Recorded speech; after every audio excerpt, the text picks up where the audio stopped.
Première lettre de Pierre, chapitre 1. Moi, Pierre, apôtre de Jésus-Christ, j'écris à ceux que Dieu a choisis et qui vivent comme des étrangers dans les provinces du Pont, de la Galatie, de la Cappadoce, de l'Asie et de la Bithynie. Dieu le Père vous a choisis d'avance comme il l'avait prévu. Il a fait de vous un peuple saint par son esprit, pour que vous obéissiez à Jésus-Christ et pour que son sang répandu vous rende purs. Que Dieu vous bénisse et vous donne la paix en abondance. Chantons la louange de Dieu, le Père de notre Seigneur Jésus-Christ. Dans sa grande bonté, il nous a fait naître une deuxième fois en relevant Jésus-Christ de la mort. Nous avons ainsi une espérance qui fait vivre, et nous pouvons attendre avec joie les biens que Dieu garde pour nous. Il les garde pour vous dans les cieux, là où ils ne peuvent s'abîmer, ni être salis, ni disparaître. Et vous-même, si vous croyez, le Dieu puissant vous garde pour vous sauver. Ce salut, on le connaîtra à la fin des temps. C'est pourquoi vous êtes remplis de joie, même si toutes sortes de difficultés doivent vous rendre tristes pendant un peu de temps. Ces difficultés servent à montrer la qualité de votre foi. L'or peut s'abîmer. Pourtant, on le met dans le feu pour voir s'il est pur. C'est pareil pour votre foi. Elle est plus précieuse que l'or, mais elle aussi est mise à l'épreuve. Alors, quand Jésus-Christ paraîtra, vous recevrez honneur, louange et gloire à cause de la qualité de votre foi. Jésus, vous ne l'avez pas vu, et pourtant vous l'aimez. Vous ne le voyez pas maintenant, et pourtant vous croyez en lui. C'est pourquoi vous êtes remplis d'une très grande joie, une joie si grande qu'on ne peut même pas en parler. Cette joie, vous l'avez parce que vous êtes sauvés. Voilà la récompense que vous gagnez en croyant en Jésus. Les prophètes ont fait beaucoup de recherches au sujet de ce salut. Par avance, ils ont parlé du don que vous alliez recevoir. L'Esprit du Christ était en eux, et il a annoncé par avance les souffrances que le Christ allait supporter et la gloire qui allait suivre. Les prophètes ont cherché à comprendre à quel moment et de quelle façon ces choses allaient arriver. Voici ce que Dieu leur a appris. Le message qu'il donnait n'était pas pour eux, mais pour vous. Maintenant, ceux qui annoncent la bonne nouvelle vous ont communiqué ce message, avec la puissance de l'Esprit Saint envoyé du ciel. Et ce message, les anges eux-mêmes désirent beaucoup le connaître. C'est pourquoi, soyez prêts à l'action. Restez attentifs. Mettez toute votre espérance dans le don que vous allez recevoir quand Jésus-Christ paraîtra. Obéissez à Dieu. Ne suivez donc pas les désirs que vous aviez autrefois avant de connaître le Christ. Dieu vous a appelé, et il est saint. Alors vous aussi, devenez saints dans toute votre conduite. En effet, les livres saints disent « Soyez saints, parce que moi, je suis saint. » Dans vos prières, vous appelez Père celui qui juge chacun selon ce qu'il a fait, sans faire de différence entre les gens. Alors, vivez en respectant Dieu avec confiance pendant que vous êtes sur la terre. La façon de vivre que vous avez reçue de vos ancêtres ne menait à rien. Mais, vous le savez, Dieu a payé un grand prix pour vous libérer de cette façon de vivre. En effet, il ne l'a pas fait avec des choses qui peuvent s'abîmer, comme l'or ou l'argent, mais il vous a libéré avec le sang précieux du Christ, qui est comme un agneau sans défaut et sans tache. Dieu l'a choisi avant la création du monde, et pour votre bien, il l'a fait connaître maintenant, en ces temps qui sont les derniers. C'est par le Christ que vous croyez en Dieu, qu'il l'a réveillé de la mort et lui a donné la gloire. Voilà pourquoi vous mettez votre foi et votre espérance en Dieu. En obéissant à la vérité, vous êtes devenus purs, pour aimer sincèrement vos frères et vos sœurs chrétiens. Aimez-vous donc les uns les autres de tout votre cœur. La parole de Dieu vous a fait naître de nouveau, et cette parole n'est pas comme une graine qui meurt. Elle est vivante, elle ne meurt pas, elle dure toujours. En effet, les livres saints disent « Tous les êtres humains sont comme l'herbe, et tout ce qui les rend importants est comme la fleur des champs. L'herbe sèche et la fleur tombe, mais la parole du Seigneur dure toujours. » Cette parole, c'est la bonne nouvelle qu'on vous a annoncée. Première lettre de Pierre, chapitre 2. Rejetez donc tout ce qui est mal. Ne trompez personne, ne soyez pas faux, ne soyez pas jaloux, ne dites pas du mal des autres. Comme des bébés qui viennent de naître, désirez le lait de la parole de Dieu. C'est un lait sans mélange. Alors, en le buvant, vous grandirez et vous serez sauvés. En effet, les livres saints le disent. Vous avez goûté comme le Seigneur est bon. Approchez-vous du Seigneur Jésus. Il est la pierre vivante. Les gens l'ont rejetée, mais Dieu l'a choisie, et elle est précieuse à ses yeux. Approchez-vous de lui. Alors vous aussi, comme des pierres vivantes, vous servirez à construire la maison de l'Esprit Saint.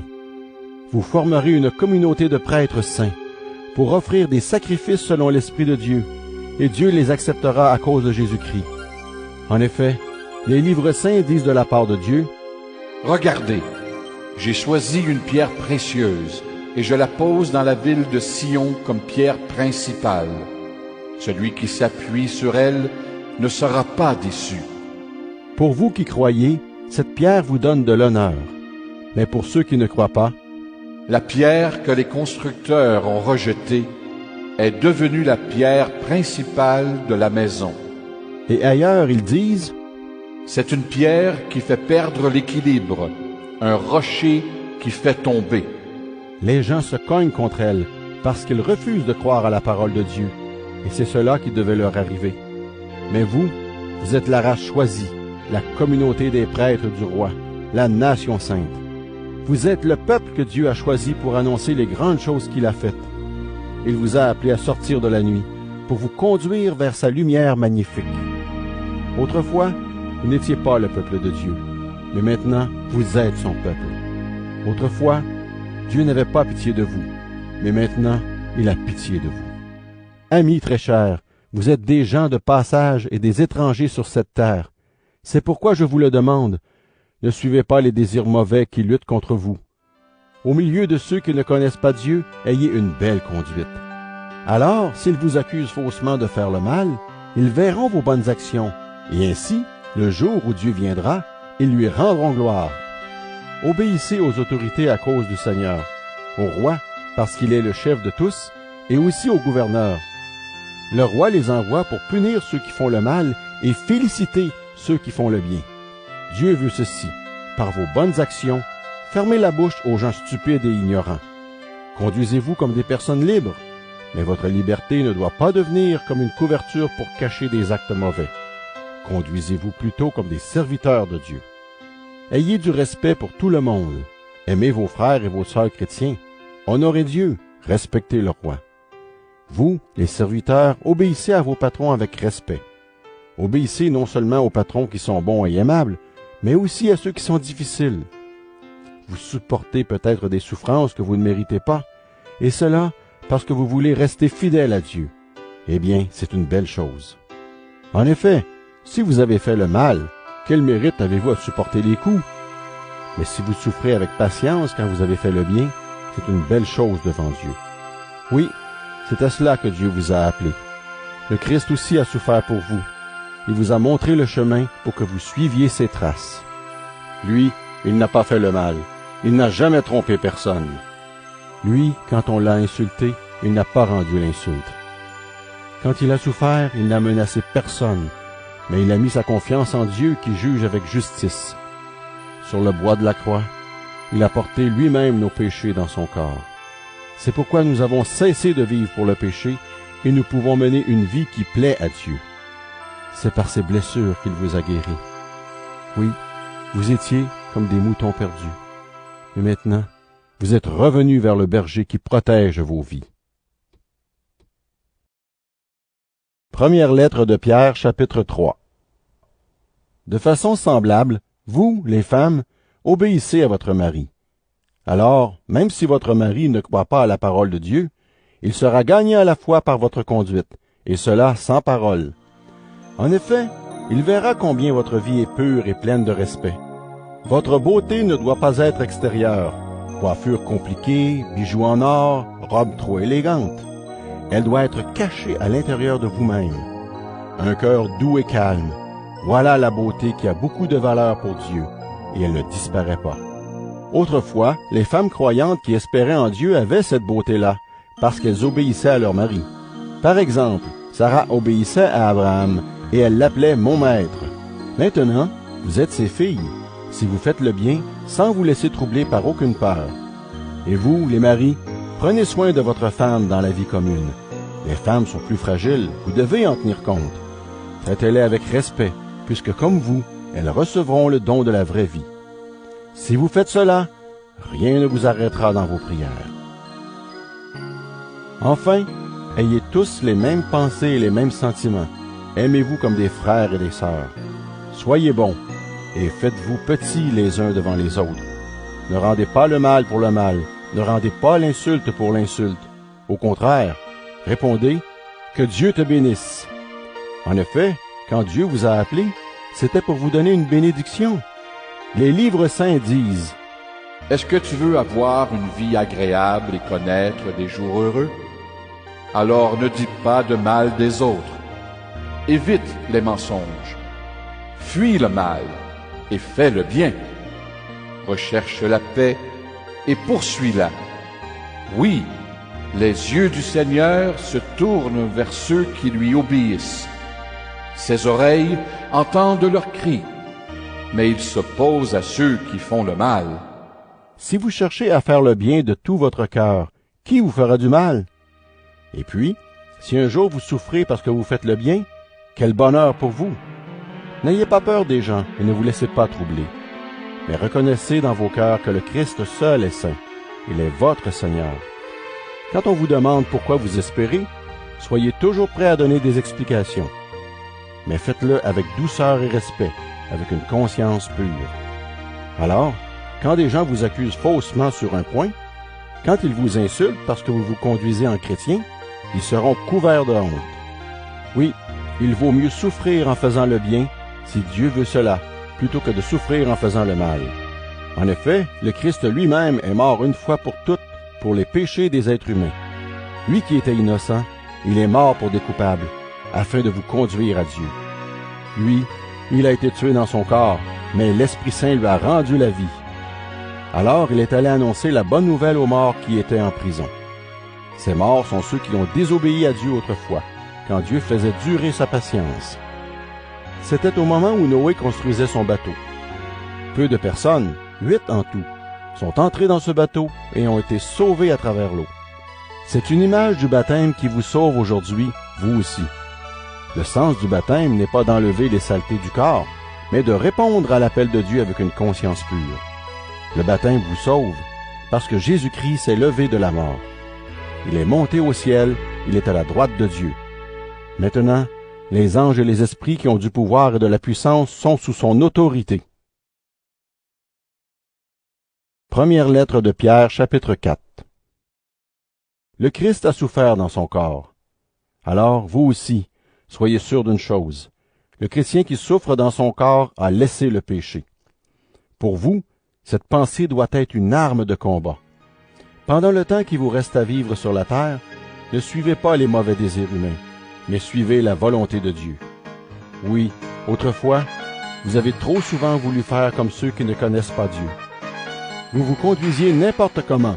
Vous étiez jaloux, ivrognes. Vous mangiez trop, vous buviez trop. Vous adoriez les faux dieux, ce qui est une chose horrible. Maintenant, ces gens-là sont surpris. Vous n'allez plus avec eux, vous ne participez plus à leur vie qui déborde d'actions honteuses, et ils vous insultent. Mais ils rendront compte de leur acte à Dieu, qui est prêt à juger les vivants et les morts. C'est pour cela que la bonne nouvelle a été annoncée même aux morts. Ils ont été jugés selon ce qu'ils ont fait, comme tous les humains. Mais maintenant, grâce à l'Esprit Saint, ils peuvent vivre selon Dieu. C'est bientôt la fin du monde. Alors soyez des sages et restez sobres pour pouvoir prier. Avant tout, aimez-vous de tout votre cœur, parce que l'amour efface beaucoup de péchés. Recevez-vous les uns les autres dans vos maisons sans vous plaindre. Mettez-vous au service des autres, selon le don que chacun a reçu. Soyez comme de bons serviteurs qui prennent soin des dons variés de Dieu.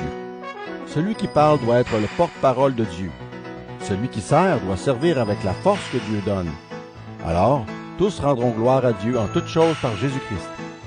À lui la gloire et la puissance pour toujours. Amen.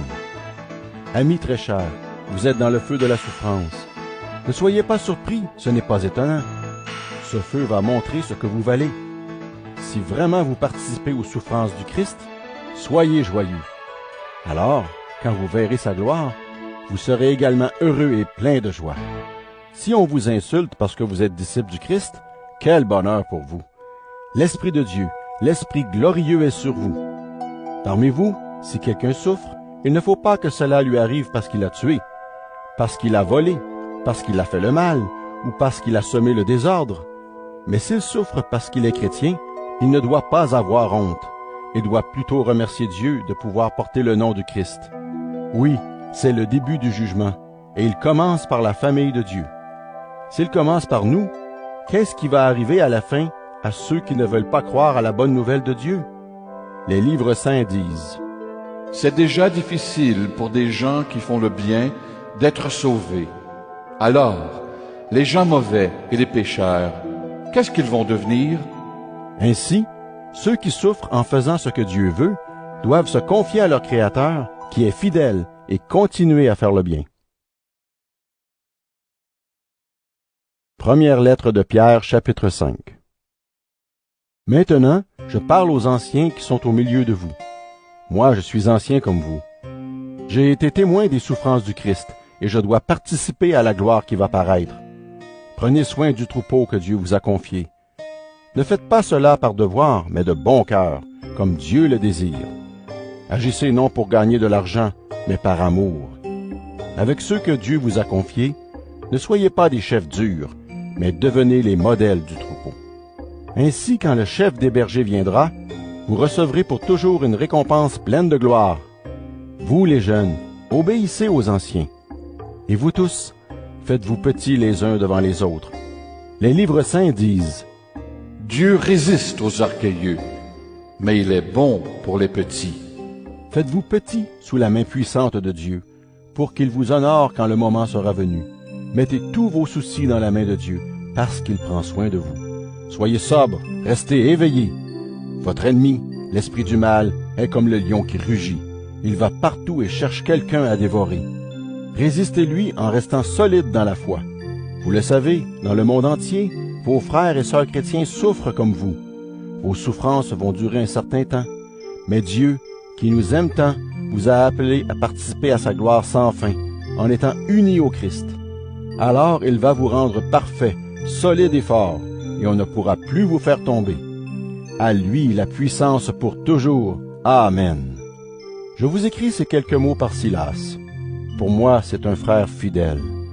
Je vous envoie cette lettre pour vous donner du courage et pour vous dire: voilà le vrai don de Dieu. Restez attachés à ce don. L'Église qui est à Babylone vous salue. Dieu l'a choisi comme vous. Marc, mon fils, vous salue aussi. Saluez-vous tous en vous embrassant avec amour. Paix à vous tous qui êtes unis dans le Christ.